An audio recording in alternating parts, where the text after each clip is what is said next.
Welcome to Bhavat media. ముందుగా headlines.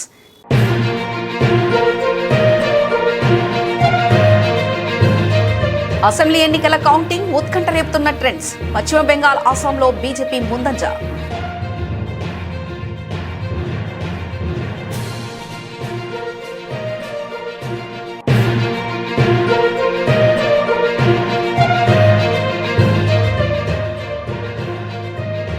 Operation Sindoor అనేది సాంకేతిక యుద్ధానికి ఒక ప్రత్యక్ష ఉదాహరణ. నార్త్ టెక్ సింపోజియం ప్రారంభోత్సవంలో రక్షణ మంత్రి రాజ్నాథ్ సింగ్.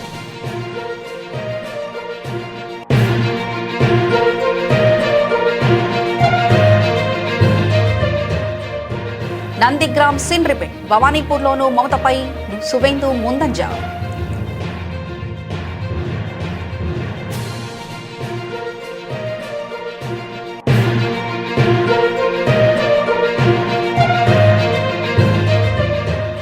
గ్రామీణ ఓట్లు లెక్కించిన తర్వాతే అసలైన విజేతలు ఎవరో తెలుస్తుంది. AIADMK Naidu, C Ponnaiyan వెల్లడి.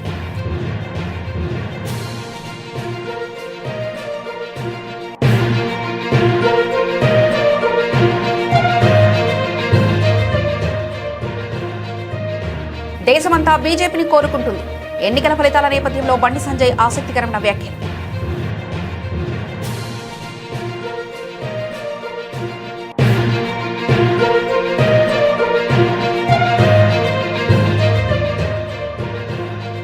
పుట్టినరోజు కూడా కావడంతో శ్రీవారిని దర్శించుకున్న నటి త్రిష, విజయ్ పార్టీ టీవీకే గెలుపు కోసం పూజలు చేసినట్లు ప్రచారం.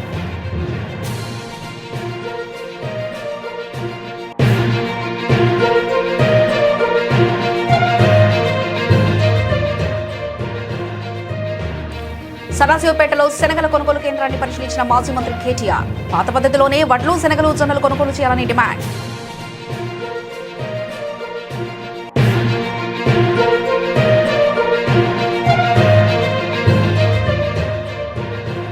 పోలీసుల సమక్షంలోనే తమ పార్టీ నాయకుడిపై దాడి అత్యంత దారుణం. YCP MP PV Mithun Reddy ధ్వజం.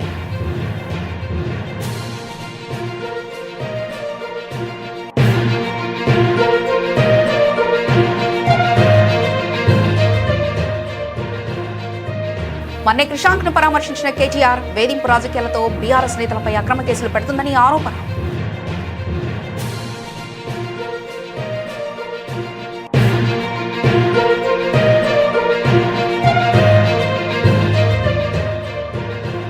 సెక్రటరియట్ సీఎంఓ భవన నిర్మాణంలో తవ్వే కొద్ది దోపిడీ లెక్కలతో చంద్రబాబు అవినీతి చిట్టా విప్పిన మాజీ మంత్రి కాకాని గోవర్ధన్ రెడ్డి.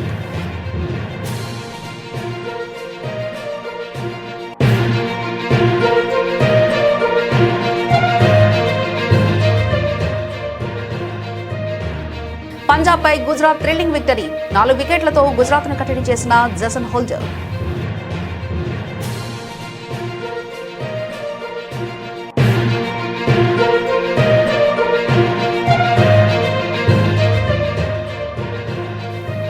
ఎన్నికల ఫలితాల ట్రెండ్స్. భారీ లాభాల్లో స్టాక్ మార్కెట్.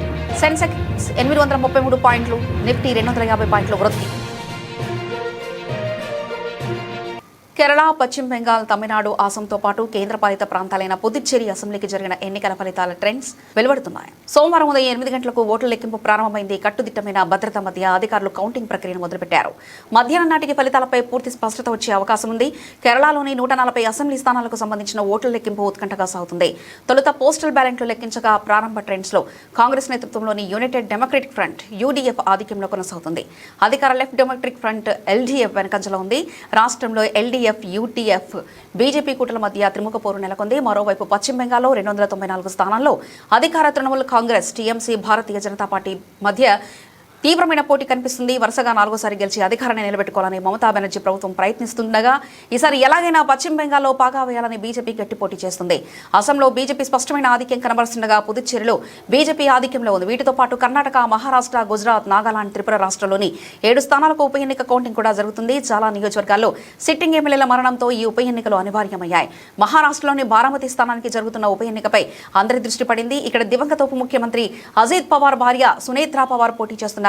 ఆమె గెలుపు తన పదవిని నిలబెట్టుకోవడానికని రాజ్యాంగబద్ధంగా కీలకం.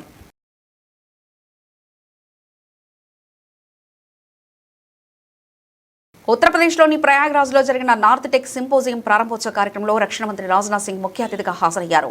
ఈ సందర్భంగా ఆయన మాట్లాడుతూ ఆపరేషన్ సింధూర్ అనేది సాంకేతిక యుద్ధానికి ఒక ప్రత్యక్ష ఉదాహరణ అని తెలిపారు. మన బలగాల శౌర్యం తనకు గుర్తుందని, తాము ఓర్పు ప్రదర్శించి కేవలం ఉగ్రవాదులను మాత్రమే మట్టుబెట్టామని రక్షణ మంత్రి రాజ్నాథ్ సింగ్ చెప్పుకొచ్చారు. साथियों, हालांकि मुझे कहते हुए प्रसन्नता होती है कि हमारी सेनाओं ने, हमारी इंडस्ट्रीज ने भी बदलती हुई परिस्थितियों को बहुत अच्छे से एनालाइज किया है, ठीक तरीके से उसे समझा है.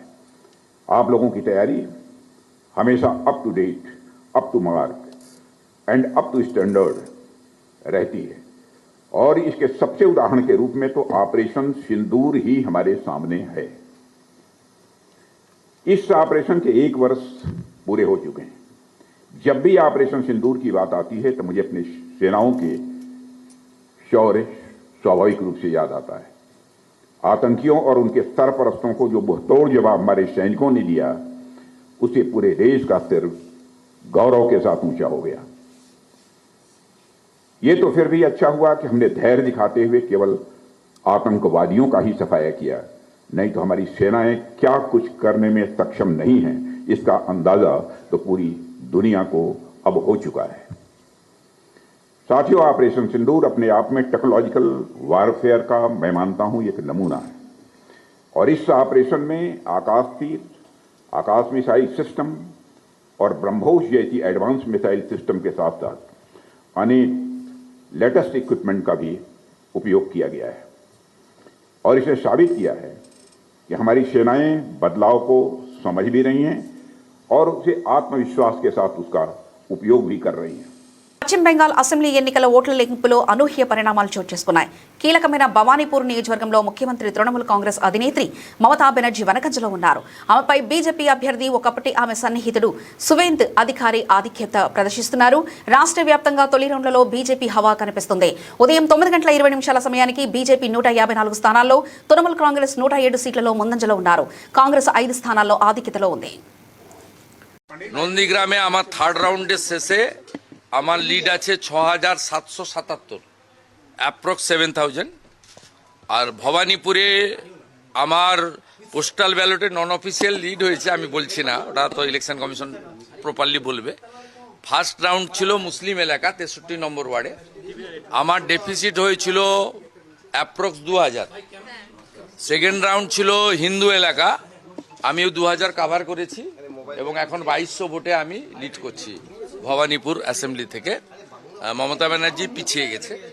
আমার সেকেন্ড রাউন্ডে 4500 মতো লিড হয়েছে, থ্যাঙ্কস টু এভরি হিন্দু সনাতনী those who are cast in favour of me in ward number 63.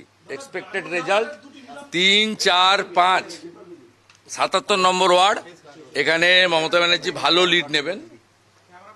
আমি যা প্রথম থেকে বলেছি 7, 8, 9, 10 আমি ওই বড় লিড কভার করব এবং 10 রাউন্ডের পর থেকে আমি এগোতে থাকব এবং expected Mamata Banerjee again defeat in Bhabanipur assembly. Malda মুর্শিদাবাদে মানিকচকে যেভাবে দেখা যাচ্ছে ভালো লিড করছে, డీఎంకే ప్రభుత్వ వ్యతిరేకత పట్టణ ప్రాంతాల్లో టీవీకేకు మేలు చేసిందని ఏఐఏడీఎంకే నాయకుడు సి పొన్నయ్యన్ తెలిపారు. గ్రామీణ ఓట్లు లెక్కించిన తర్వాతే అసలైన విజేతలు ఎవరో తెలుస్తుందని అన్నారు. యాంటీ ఇన్కంపెన్సీ ఫ్యాక్టర్స్ என்று ஆங்கிலத்தில் சொல்லக்கூடிய ஆளுங்கட்சியினுடைய ஊழல், கற்பழிப்பு, போதைப் பொருள் போன்ற குறைபாடுகளால் பொதுமக்கள் மத்தியிலே, குறிப்பாக திமுக பெண்கள் மத்தியிலேயே திமுகவின் செல்வாக்கு குறைந்திருக்கிறது. அதன் காரணமாக திமுகவுக்கு தொய்வு. இருப்பா அவர் கேட்ட கேள்விக்கு பதில் சொல்ல வேண்டாமா? எதுக்கு அவசரப்படுறோம்? அதனால தொய்வு. அந்த என்ன தேமுகவா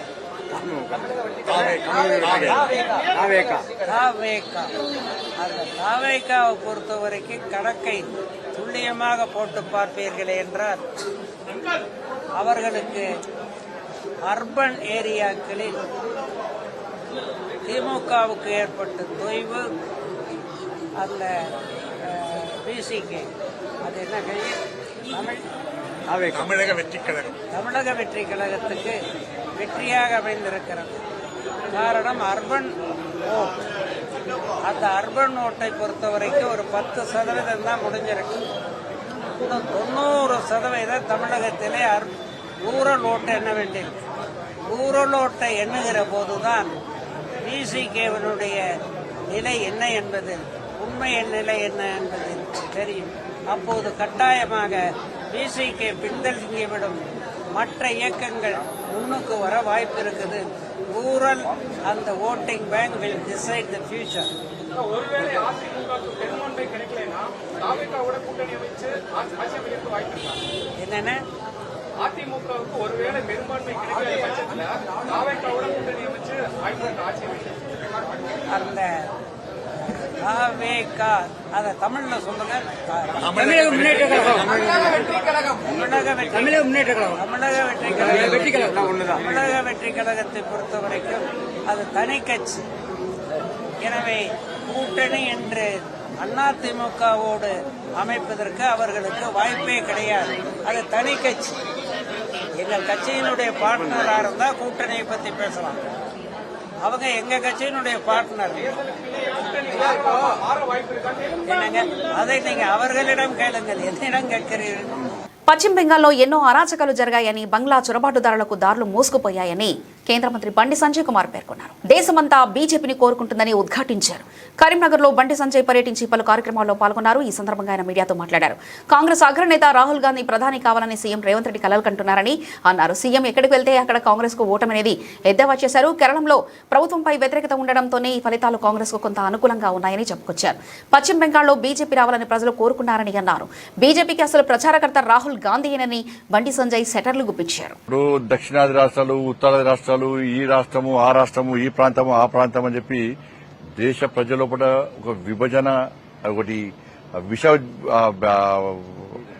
కోణాలు నింపే ప్రయత్నం చేసినటువంటి, దేశ ప్రజల లోపల అయోమయం సృష్టించే ప్రయత్నం చేసినటువంటి రాష్ట్ర ముఖ్యమంత్రి రేవంత్ రెడ్డి గారికి, తమిళనాడు ముఖ్యమంత్రి ఇంకా కొంచెంసేపు ఉంటాడు ముఖ్యమంత్రి స్టాలిన్ గారికి ఇలా దేశ ప్రజలు గుణపాఠం చెప్పారు.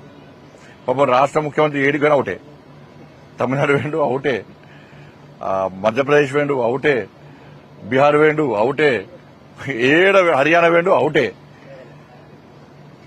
కాబట్టి నేను చెప్తున్నా, ముఖ్యమంత్రి తొందర రాహుల్ గాంధీ కుర్చీలో కూర్చోవాలి బాగా ఆతృత బాగుంది, ఇప్పటికున్నది. తొందరగా రాహుల్ గాంధీకి ఏం తెలియదు, నాకే అన్ని తెలుసు అని చెప్పుకునే ప్రయత్నం ముఖ్యమంత్రి చేస్తున్నాడు. ఇవాళ ఏమైంది, ఇవాళ ఇప్పుడు వచ్చిన ఫలితాల ప్రకారం బెంగాల్లో మేము గెలిచే అవకాశాలు ఎక్కువన్నాయి, పాండిచేరిలో మేము గెలిచే అవకాశాలు ఎక్కువన్నాయి, అస్సాంలో వారు వంచ లెక్కనే ఫలితాలు వస్తున్నాయి. ఇవాళ కేరళలో ఆ కమ్యూనిస్ట్ ప్రభుత్వం 3 సార్లు 2 సార్లు అయింది కాబట్టి, ప్రజల వ్యతిరేకత ఉంది కాబట్టి అది గుడ్డిలో మీరు గెలిచే ప్రయత్నం గెలుస్తున్నారు కావచ్చు, అంతే.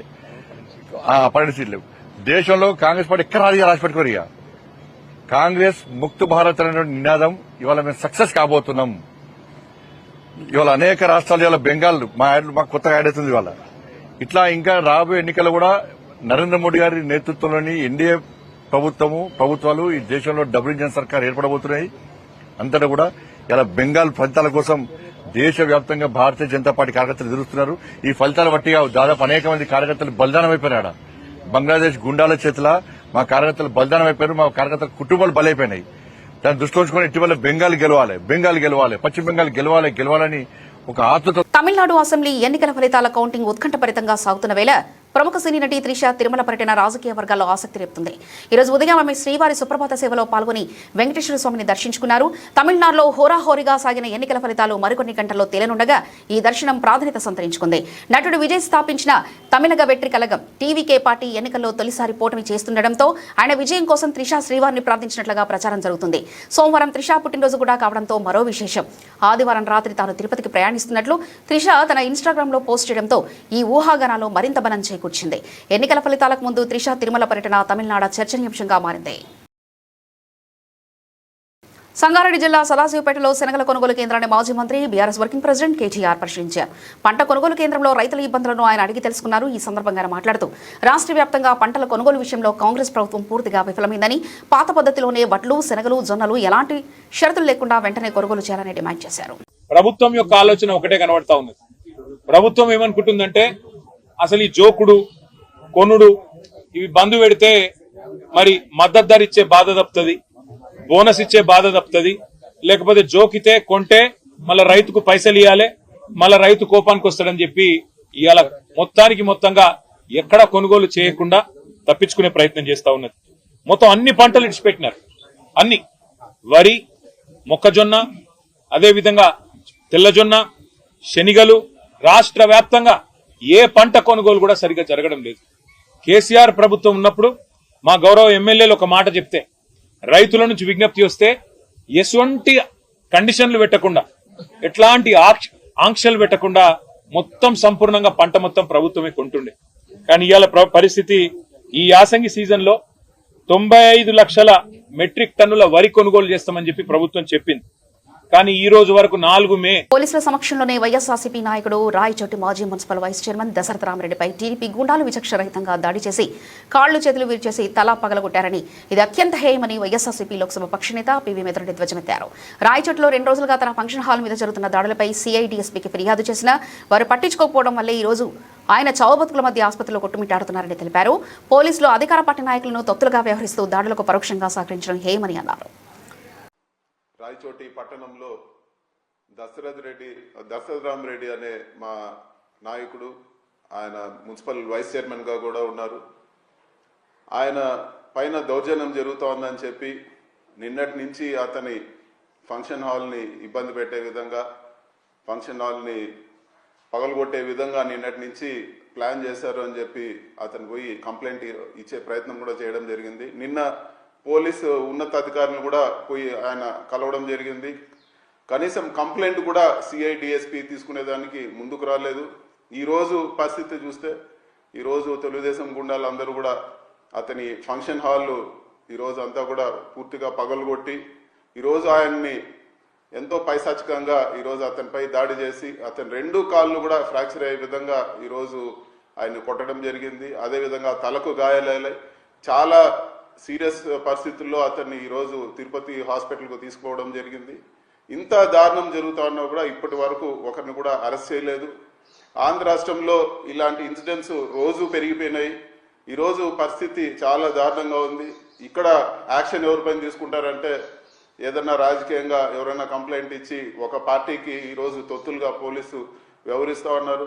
ఏదో సోషల్ మీడియాలో కేసు పెడితే ఒకే కేసుని 40 స్టేషన్లో పెట్టి తిప్పడం అలాంటివి చేస్తూ ఉన్నారు. కళ్ళు ఎదురుగా వచ్చి దౌర్జన్యం జరుగుతోందని కంప్లైంట్ ఇస్తే కూడా ఈరోజు సిఐడిఎస్పీ తీసి స్పందించే పరిస్థితిలో ఈరోజు లేని పరిస్థితి ఉంది.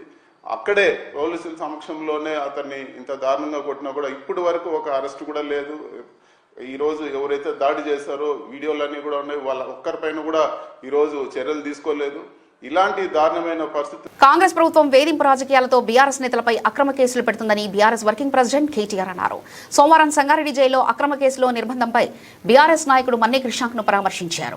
ఈ సందర్భంగా కేటీఆర్ మాట్లాడుతూ కాంగ్రెస్ ప్రభుత్వం ప్రతీకార రాజకీయాలతో బీఆర్ఎస్ నాయకులను లక్ష్యంగా చేసుకుని అక్రమ కేసులు పెడుతుందని తీవ్రంగా విమర్శించారు.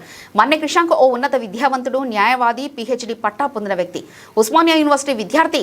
ఉద్యమంలో ముందుండి పోరాడిన ఆయన తెలంగాణ రాష్ట్రం ఏర్పడ్డ తర్వాత టీఎస్ఎండీసీ చైర్మన్ గా బాధ్యతలు నిర్వర్తించారని తెలిపారు. గత 2.5 సంవత్సరాలుగా ప్రభుత్వ అవినీతి అక్రమాలను ప్రశ్నిస్తూ ప్రజల ముందుకు తీసుకొస్తున్నందుకే క్రిషాంక్ పై వరుసగా కేసులు నమోదులు చేస్తున్నారని కేటీఆర్ విమర్శించారు.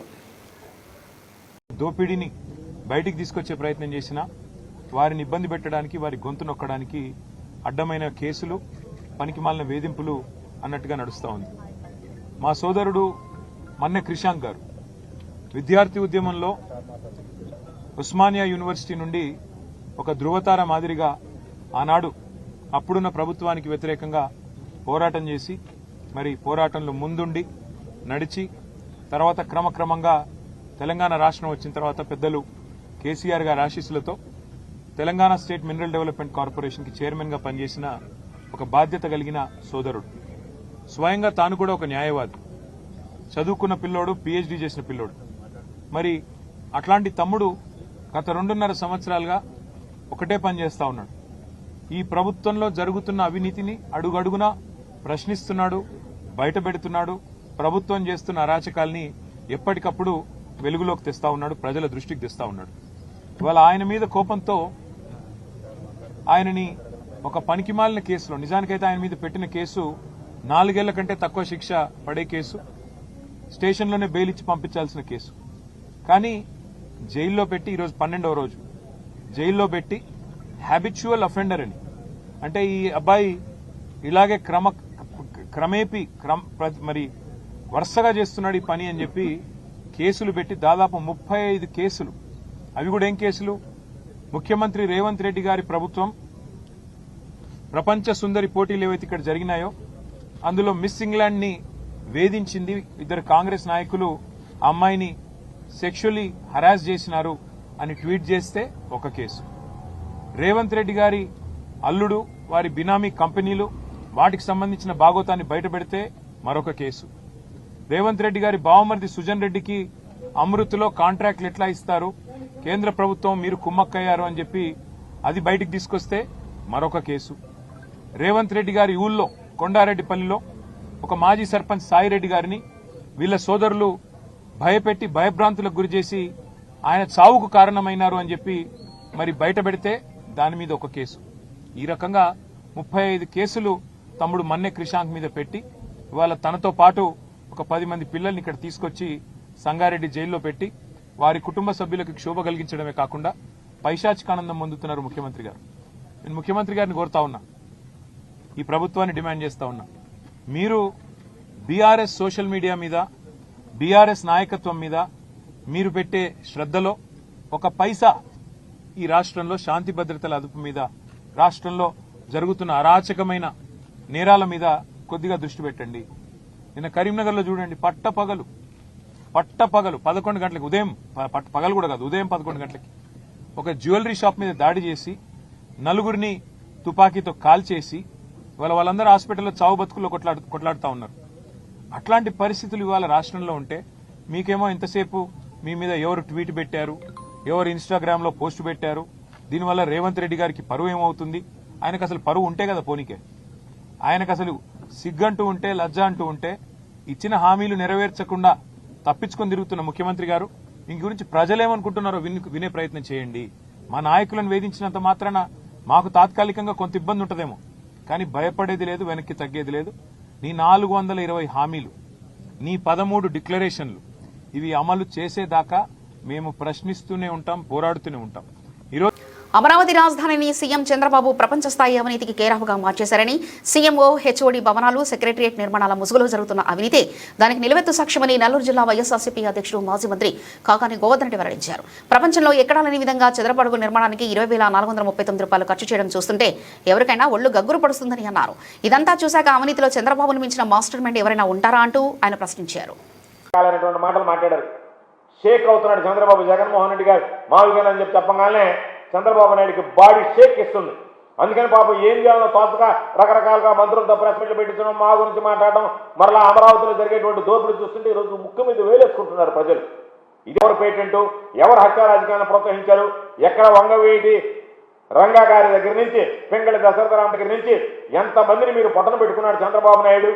ప్రజలందరూ కూడా గుర్తుంచుకోవాల్సింది, అమరావతి పేరుతో చంద్రబాబు నాయుడు కొడుకు చేస్తున్నటువంటి దోపిడీ, వేల కోట్ల రూపాయల ప్రజల సొమ్ము, ప్రజలకు సంబంధించి కనీస మౌలిక సదుపాయాలు, కనీస వసతి సదుపాయాలు కల్పించకుండా అమరావతి పేరుతో అమరావతి నిర్మాణం కన్నా మీ సొంత సామ్రాజ్యాన్ని, ఈరోజు ఆర్థిక సామ్రాజ్యాన్ని నిర్మించుకోవాలనేటువంటి ఒక దుర్మార్గమైనటువంటి ఆలోచనతో ప్రజల సొమ్ముని దొంగతనంగా తవ్వి తరలిస్తూ గుణపాలతో ప్రజల నోళ్లు కొట్టేటువంటి మీకు తగినటువంటి బుద్ధి చెప్పడానికి ఆంధ్ర రాష్ట్ర ప్రజలు సిద్ధంగా ఉంటారని చెప్పి ఈ సందర్భంగా మనవి చేస్తూ, ఇప్పటికైనా మీరు ఆ పార్టీ సింబల్ని, మీ పార్టీని గుణపం పార్టీ అని చెప్పి పెట్టుకుంటే మంచిదని చెప్పి. అహ్మదాబాద్ లో నరేంద్ర మోదీ స్టేడియం వేదికగా జరిగిన ఐపీఎల్ 2026 మ్యాచ్ లో గుజరాత్ టైటాన్స్ అద్భుత విజయం సాధించింది. పంజాబ్ కింగ్స్ తో జరిగిన ఉత్కంఠభరిత పోరులో 4 వికెట్ల తేడాతో గెలుపొందింది.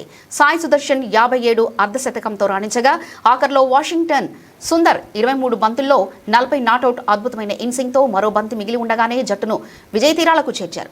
164 పరుగుల లక్ష్య ఛేదనతో గుజరాత్ కు శుభారంభం దక్కలేదు. కెప్టెన్ గిల్ తర్వాత అవుట్ అయిన సాయి సుదర్శన్ ఇన్సింగ్ను నడిపించారు.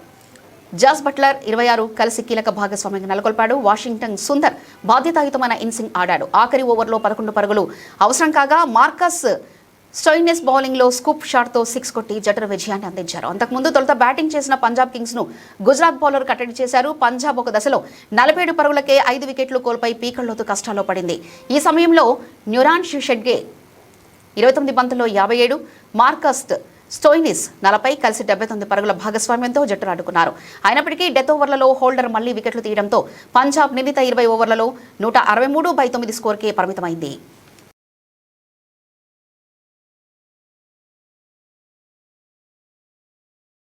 దేశీయ స్టాక్ మార్కెట్ సోమవారం ట్రెండింగ్ ను భారీ లాభాలతో ప్రారంభించాయి. పశ్చిమాసియాలో ఉద్రిక్తతలు తగ్గుముడతం పడతాయన్న ఆశలు, దేశీయంగా అసెంబ్లీ ఎన్నికల ఫలితాల సరళి సానుకూలంగా ఉండడంతో సూచీలు ఉత్సాహంగా కదులుతున్నాయి. ట్రేడింగ్ ప్రారంభంలోనే సెన్సెక్స్ నిఫ్టీ దాదాపు 1% మేర లాభపడ్డాయి. సెన్సెక్స్ ఉదయం సెషన్లో 833 పాయింట్లు 1.08% పెరిగి 77,746.79 వద్ద ఇంట్రాడే గరిష్టాన్ని తాకింది. నిఫ్టీ కూడా ఈ 250 పాయింట్లు 1.03% లాభపడి 24,245.85 స్థాయికి చేరుకుంది. Auto, reality, metal, FMCG, energy రంగాల షేర్లతో కొనుగోలు ఆసక్తి కనిపించింది. అయితే Kotak Mahindra bank, doctor Reddy's, TCS, ITC, Bharti Airtel వంటి కొన్ని షేర్లు నష్టాల్లో పయనించాయి. పశ్చిమాసియాలో ఉద్రిక్తతల నేపథ్యంలో అమెరికా అధ్యక్షుడు డొనాల్డ్ ట్రంప్ చేసిన వ్యాఖ్యలు మార్కెట్పై సానుకూల ప్రభావం చూపాయి. హర్ముజ్ జలసంధిలో చిక్కుకున్న నౌకలకు మానవతా దృక్పథంతో సాయం చేస్తామని ట్రంప్ ప్రకటించారు. ఇది అంతర్జాతీయంగా చమురు ధరలు తగ్గడానికి కారణమైంది. బ్రెంట్ క్రూడ్ బ్యారెల్ ధర 0.61% తగ్గి $107.51, WTI క్రూడ్ ధర 2.77% తగ్గి $99.11 చేరింది. బులెటిన్ ముగించే ముందు హెడ్లైన్స్ మరోసారి చూద్దాం.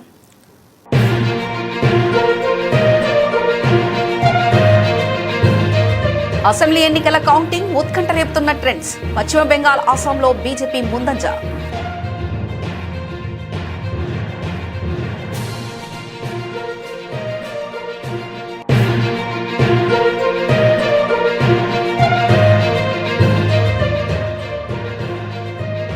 ఆపరేషన్ సింధూర్ అనేది సాంకేతిక యుద్ధానికి ఒక ప్రత్యక్ష ఉదాహరణ. నార్త్ టెక్ సింపోజియం ప్రారంభోత్సవంలో రక్షణ మంత్రి రాజ్నాథ్ సింగ్.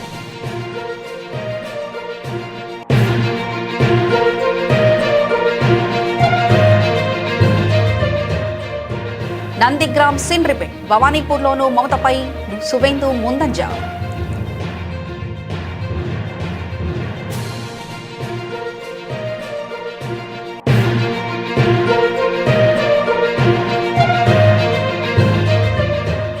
గ్రామీణ ఓట్లు లెక్కించిన తర్వాతే అసలైన విజేతలు ఎవరో తెలుస్తుంది. AIADMK Naidu, C Ponnaiyan వెల్లడి.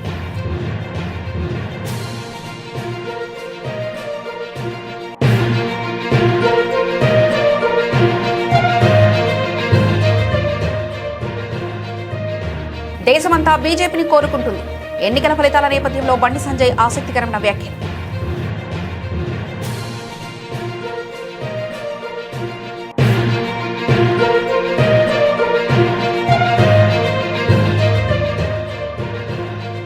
పుట్టినరోజు కూడా కావడంతో శ్రీవారిని దర్శించుకున్న నటి త్రిష, విజయ్ పార్టీ టీవీకే గెలుపు కోసం పూజలు చేసినట్లు ప్రచారం.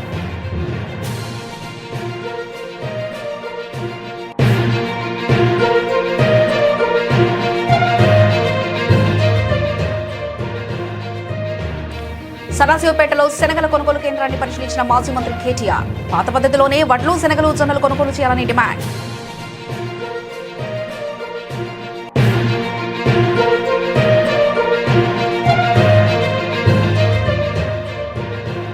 పోలీసుల సమక్షంలోనే తమ పార్టీ నాయకుడిపై దాడి అత్యంత దారుణం. YCP MP PV Mithun Reddy ధ్వజం.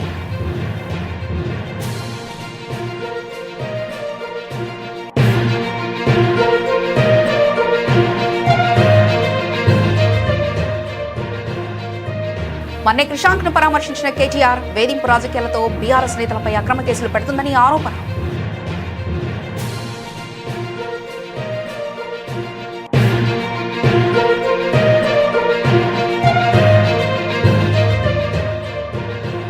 సెక్రటరియట్ సీఎంఓ భవన నిర్మాణంలో తవ్వే కొద్ది దోపిడీ, లెక్కలతో చంద్రబాబు అవినీతి చిట్టా విప్పిన మాజీ మంత్రి కాకాని గోవర్ధన్ రెడ్డి.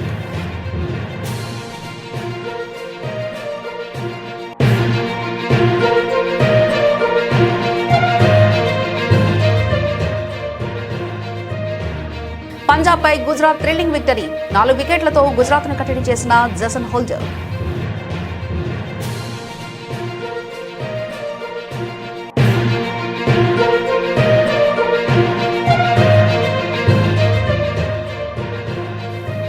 ఎన్నికల ఫలితాల ట్రెండ్స్, భారీ లాభాల్లో స్టాక్ మార్కెట్, సెన్సెక్స్ 833 పాయింట్లు, నిఫ్టీ 250 పాయింట్లు వృద్ధి. ఇవి ఇప్పటివరకున్న అప్డేట్స్. మరో బులెటిన్లో మళ్ళీ కలుసుకుందాం. అంతవరకు సెలవు. నమస్కారం.